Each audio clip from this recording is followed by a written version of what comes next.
Hello everyone, स्वागत है आप सभी का कुणाल टेक्निकल जोन में। मेरा नाम है कुणाल और आज हम प्रस्तुत हुए हैं अपने एक और नए इंपॉर्टेंट टॉपिक के साथ, जिसका नाम है अर्थ अलंकार। हमने अभी पिछले दो वीडियो में अलंकार के बारे में बहुत कुछ जाना है। ठीक है, सबसे पहले वीडियो में हमने क्या जाना था कि अलंकार क्या होता है, कितने प्रकार होते हैं उसके, जिसमें हमने जाना था कि अलंकार के 3 प्रकार होते हैं: शब्द अलंकार, अर्थ अलंकार, उभय अलंकार। फिर हमने दूसरे वीडियो में क्या जाना, शब्द अलंकार के कितने प्रकार होते हैं। उसमें हमने जाना यमक अलंकार के बारे में, श्लेष अलंकार के बारे में और अनुप्रास अलंकार के बारे में। ठीक है, डिटेल में हमने समझा है उसको। आज हम समझने वाले हैं कि अर्थ अलंकार के कितने प्रकार होते हैं। अर्थ अलंकार वो अलंकार होता है जिसमें कि किसी भी काव्य की शोभा अर्थों के माध्यम से बढ़ती है, उसे हम अर्थ अलंकार कहते हैं। ये हम पढ़ चुके हैं। ठीक है, तो आज हम डिस्कस करने वाले हैं कि अर्थ अलंकार के आखिरकार कितने प्रकार होते हैं, उनके क्या उदाहरण हैं, कैसे उनको क्या कहा जाता है। आज हम ये सब डिटेल में पढ़ने वाले हैं, तो बने रहिए वीडियो के अंत तक ताकि आप इस टॉपिक को क्रिस्टल क्लियर कर पाए, क्योंकि ये क्लास 6 से लेकर के क्लास 12 तक के हिंदी के लिए, हिंदी ग्रामर के सिलेबस के लिए बहुत ही ज्यादा इंपॉर्टेंट टॉपिक है। खासकर हिंदी मीडियम और इंग्लिश मीडियम दोनों के लिए ही है, लेकिन ज्यादा हिंदी मीडियम वालों के लिए है। ठीक है, तो चलिए शुरू करते हैं। फर्स्ट है हमारा उपमा अलंकार। उपमा अलंकार क्या होता है? तो उपमा का अर्थ होता है तुलना। सिंपल सा उपमा का अर्थ क्या होता है? तुलना करना। ठीक है, इसमें किसकी तुलना की जाती है? जब किन्हीं दो वस्तुओं के गुण, आकृति, स्वभाव आदि में समानता दिखाई जाए या तुलना की जाए, वहां उपमा अलंकार होता है। जैसे कि मैं किन्हीं दो वस्तुओं को लेता हूं। ठीक है, जैसे कि मैंने किन्हीं दो लड़कों को खड़ा कर दिया। ठीक है, अब ये लड़का भी, ये भी एक लड़का है, ये भी एक लड़का है, इसके भी बाल हैं, इसके भी बाल हैं। ठीक है, इसने भी कपड़े पहने हैं, इसने भी कपड़े पहने हैं। तो मैं क्या कर रहा हूं? दोनों के बीच समानता बता रहा हूं। ठीक है, तुलना कर रहा हूं कि भाई इसके बाल हैं तो उसी तरह इसके भी तो बाल हैं। ठीक है, ये लड़का है तो उसी तरह तो ये भी तो लड़का है। तो मैं क्या कर रहा हूँ? दोनों की कंपैरिजन कर रहा हूँ। ये पढ़ने में होशियार है तो ये भी तो होशियार है। ठीक है, तो मैंने क्या की? तुलना की। और तुलना में मैंने क्या बताया? उनके गुण, आकृति, स्वभाव के बारे में बताया। ठीक है, मैंने गुण ही तो बताया कि ये होशियार है, ये भी होशियार है। आकृति बताई कि एक लड़का है, ये भी एक लड़का है। ठीक है, स्वभाव बताया कि ये थोड़ा गुस्सैल है, ये थोड़ा अच्छा है। मैंने क्या किया? तुलना की दोनों के बारे में। तो इसी प्रकार से जब हम किन्हीं दो वस्तुओं के बीच काव्य में तुलना करते हैं तो उसे हम क्या कहते हैं? वहां पास क्या होता है? उपमा अलंकार होता है। ठीक है, इसमें किसी एक वस्तु या प्राणी की तुलना दूसरी वस्तु या प्राणी से की जाती है। किसी एक वस्तु या प्राणी की तुलना किसी दूसरे वस्तु या प्राणी से की जाती है। ठीक है, उदाहरण क्या है? उदाहरण है हरिपद कोमल कमल सा। फर्स्ट उदाहरण में हमें लिखा गया है हरिपद कोमल कमल सा। इसका मतलब क्या है कि हरि यानी विष्णु जी के चरणों की, पद यानी चरणों की तुलना किससे की गई है? विष्णु जी के चरणों की तुलना की गई है कमल से। ठीक है, क्या कहा गया है कि विष्णु जी के जो चरण हैं वो किसके समान है? कमल के समान कोमल है। ठीक है, ये बताया गया है। तो विष्णु जी के जो चरण हैं उनकी तुलना की गई है कमल के फूल से, कि विष्णु जी के चरण जो है कमल के फूल के समान कोमल हैं। ठीक है, तो यहाँ पास क्या है? उपमा अलंकार है। और दूसरे में मुख चंद्रमा सा सुंदर है। ठीक है, तो यहाँ पास किससे तुलना की जा रही है? जो हमारे मुख की तुलना है वो चंद्रमा से की जा रही है, कि हमारा मुख जो है चंद्रमा के समान चमकीला है, चमक रहा है, वाइट है। ठीक है, तो ये चंद्रमा के समान सुंदर बताया जा रहा है मुख को। तो यहाँ पास जिसकी तुलना की जाती है उसको हम क्या कहते हैं? उपमेय। और जिससे तुलना की जाती है उसे हम क्या कहते हैं? उपमान। ठीक, इतना ये एक एक्स्ट्रा चीज है, हमें जाननी चाहिए कि जब कभी भी तुलना की जाती है तो जिस चीज की तुलना की जाती है उसे हम कहते हैं उपमेय। यहाँ पास किसकी तुलना की जा रही? मुख की, तो मुख क्या है? उपमेय है। यहाँ पास किसकी तुलना की जा रही? हरि के चरणों की, विष्णु जी के चरणों की। तो विष्णु जी के जो चरण है हरिपद, वो क्या है? उपमेय है। और उपमान क्या है? यहाँ जिससे तुलना की जा रही है। तो हरि किससे की जा रही है? विष्णु जी के चरणों की तुलना किससे की जा रही है? कमल के फूल से। तो कमल क्या है? एक उपमान है। उसी प्रकार से चंद्रमा से यहाँ मुख की तुलना की जाए, चंद्रमा क्या है? उपमान है। तो जिसकी तुलना की जाए वो क्या है उपमेय, जिससे तुलना की जाए वो क्या है उपमान। तो उपमा अलंकार क्या होता है, जहां पास दो वस्तुओं की तुलना की जा रही हो वहां पास उपमा अलंकार होता है। ठीक। रूपक अलंकार दूसरा है हमारा। रूपक अलंकार क्या होता है, जब गुण की अत्यंत समानता के कारण उपमेय को ही उपमान बता दिया जाए, यानी उपमेय और उपमान में अभिन्नता दर्शाई जाए, तब वह रूपक अलंकार कहलाता है।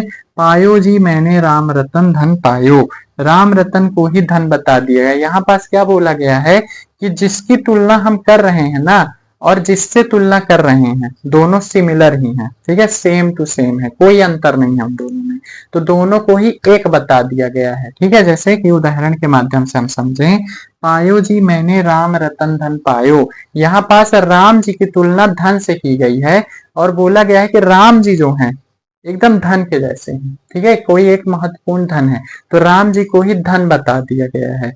इसमें कोई भिन्नता नहीं है, अभिन्नताएं हैं, सेम है। तो यहाँ पास राम जी को ही सीधे धन बता दिया गया है, तुलना नहीं की गई है। तो जब कभी भी उपमेय और उपमान के बीच अभिन्नता हो, समानता हो, दोनों सिमिलर हो, तो दोनों को अलग अलग न बोल करके हम एक ही कह सकते हैं कि ये उपमेय जो है उपमान है सीधे। ठीक है, दोनों में कोई अंतर नहीं है। ठीक, तो यहाँ पास क्या है, रूपक अलंकार है। एक चीज और यहाँ पास रह गई है, उपमा अलंकार में क्या होता है। उपमा अलंकार में उपमा अलंकार की पहचान भी की जा सकती है। अगर किसी भी काव्य में सा सी से सम सरिस सदृश ये शब्द दिख जाए तो वो किसका उदाहरण होगा, उपमा अलंकार का उदाहरण होगा। जैसे कि हरिपद कोमल कमल सा, यहाँ पर सा है, सा जो है इसकी पहचान है कि ये रूपक अलंकार का, ये उपमा अलंकार का उदाहरण है। ठीक है, सा जो है उपमा अलंकार की पहचान है। ठीक है, इसी तरह से यहाँ पास मुख चंद्रमा सा सुंदर है, तो यहाँ पास भी सा आ गया है।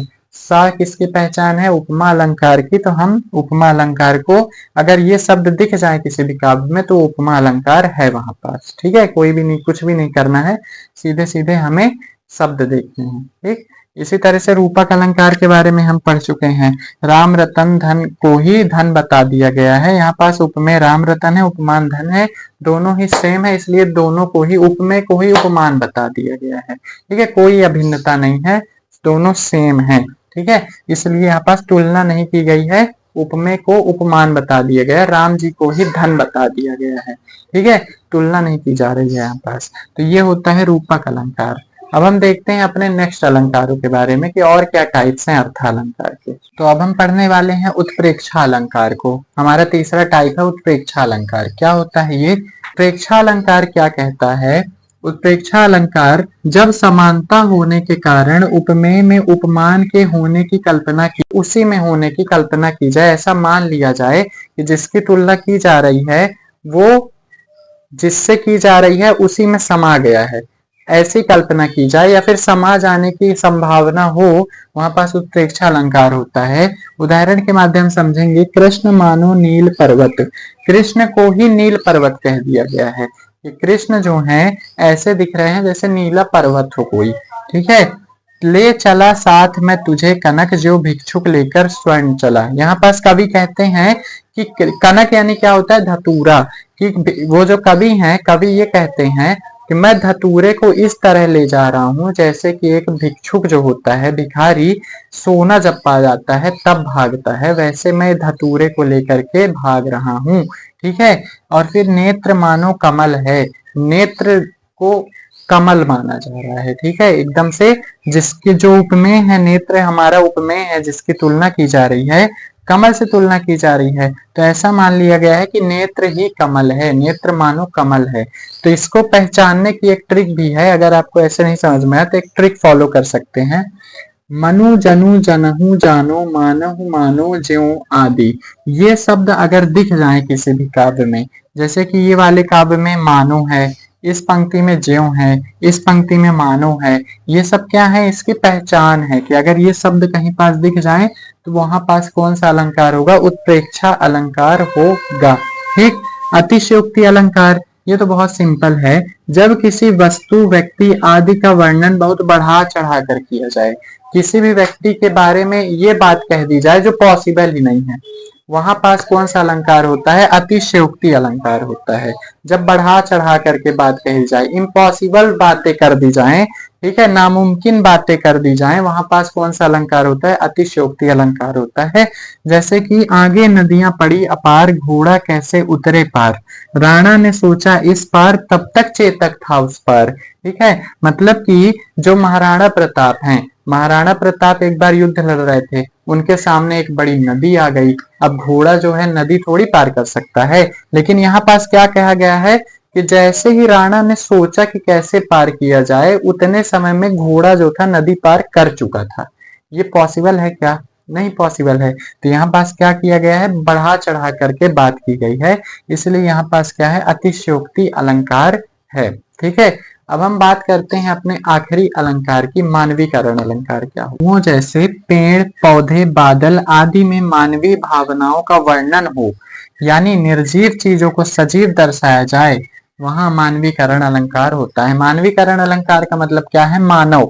मानवीकरण मतलब कि किसी भी निर्जीव वस्तु को, जैसे कि पेड़ हो गए, पौधे हो गए, बादल हो गए, इन सब वस्तुओं को मानव की तरह दर्शाया जाए, जीवन उनमें दर्शाया जाए, ठीक है, मानव की तरह एक्टिविटी करते हुए बताया जाए, तो वहां पास कौन सा अलंकार होता है? मानवीकरण अलंकार होता है। जैसे कि फूल हंसे कलियां मुस्काई, यहाँ पास फूल को बताया गया है कि फूल हंस रहे हैं और कलियां मुस्का रही हैं, मुस्कुरा रही हैं। ठीक है, तो फूल जो है मानव की तरह हंस रहे हैं और कलियां मानव की तरह मुस्कुरा रही हैं। तो यहाँ पास फूल जो है निर्जीव है, इन्हें बताया गया है कि ये मानव की तरह हंस रहे हैं, और कलियां भी एक तरह निर्जीव प्राणी है, इनको बताया गया है कि मुस्कुरा रही हैं। ऐसा हो सकता है? नहीं हो सकता ना। तो यहाँ पास क्या है? मानवीकरण अलंकार है, क्योंकि बताया गया है कि फूल हंस रहे हैं, मानव की तरह हंस रहे हैं।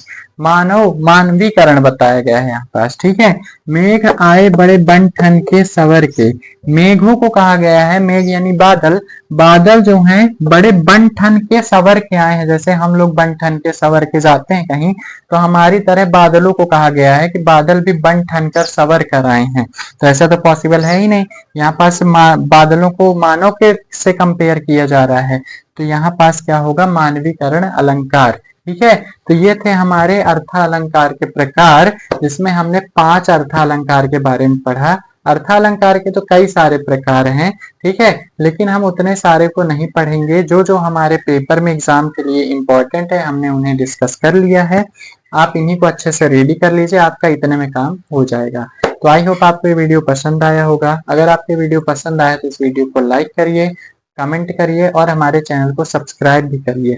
ठीक है, अगर आने वाले वीडियो में हो सकेगा तो हम इसकी एक ट्रिक भी लाएंगे, जिसमें हम ट्रिक के माध्यम से समझेंगे कि किस में कौन सा अलंकार होगा, कैसे पहचानेंगे जब कोई काव्य हमारे पास आ जाएगा, तो फास्ट वे में। ठीक है, तो तब मिलते हैं नेक्स्ट वीडियो में, तब तक के लिए थैंक यू, बाय बाय।